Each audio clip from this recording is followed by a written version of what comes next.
In this video, I'm going to look at some of the reasons why you need to stay away from investing in commercial real estate at this point in time. Unless you're finding a tremendous deal you know is going to cash flow now and you know is recession resistant, buying something now just based on cash flows as they are today could be a way to failure. With T-bills, treasury bills paying in the 4 to 5% range, you could safely put away your money for a couple of months at a time, or even a little longer term depending on what you're looking at. You get a better rate of return than some of these low 4 or 5 cap rates we're seeing on commercial investment buildings. So let's take a look at some of the headlines.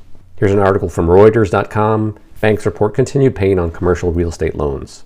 A number of U.S. banks saw continued pain in the third quarter on delinquent commercial real estate loans in their portfolios, as stress in the sector persists. Building owners that borrowed money to finance their properties are being squeezed by high interest rates and vacant offices as workers opt to work from home. With commercial mortgages, they're typically on a variable rate mortgage. They might be fixed for a couple of years, so that means the interest rate will stay the same for a couple of years, but once that rate unlocks, that interest rate will float to whatever the current market interest rate is. In the past, where rates were low, that didn't make much difference, or if they've got the loan with a high rate and the rates floated down and during the unlock period or even any time prior to that, they could always refinance into a lower rate loan. But unlike your traditional residential 30-year mortgage where you're fixed for the entire 30 years here in the US, you don't have that situation with commercial real estate. So a lot of these commercial real estate owners are facing these higher rates. If they don't have the cash flow from their building to cover those rates, they are going to walk away from the building, let it go into foreclosure. That's going to mean better deals in the future. Going back to the article, here's a quote from a finance professor at Florida Atlantic University. This is going to go on for at least a year, where NPLs continue to rise, followed by charge-offs. It's going to be really ugly. NPL is a non-performing loan. They note here, Morgan Stanley, a commercial lender, set aside $134 million for credit losses, similar to the $161 million it set aside in the second quarter. Here's an astonishing number as well too. Bank of America on Tuesday reported its non-performing loans, or those with at least 90 days of past due payments, increased to $5 billion in the third quarter from $4.27 billion in the second quarter, largely due to its CRE or commercial real estate portfolio. That's a big number. Here's another article from July 2023. Troubles for Wall Street office tower worsen as foreclosure looms. So they have a 1.2 million square foot tower that's sitting vacant, basically meaning nobody's paying rent to stay there to use the place. The owner still has to make loan payments. After a certain amount of time, the owner's going to think, why am I making payments? Nobody's giving me money to cover those payments. I'm not making any money. Just let the property go, especially if the values are down as they are now. I continue holding on something like that. Here's another story about a San Francisco apartment building that's facing foreclosure. They have a significant decline in value.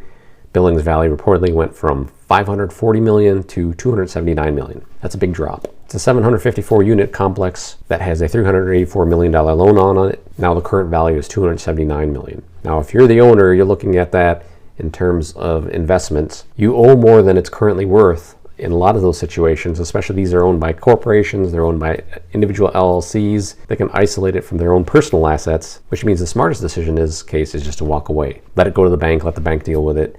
Don't continue paying any more money on it, and then move on to something else. So more deals like these will be coming to the market in the future. Here's another article from BizNow talking about Blackstone selling a Manhattan multifamily portfolio evading foreclosure. Blackstone is a large private equity company. And you know when the large private equity companies are getting out, they're cutting their losses. They usually have good insights on how the market is working. They have a lot of data.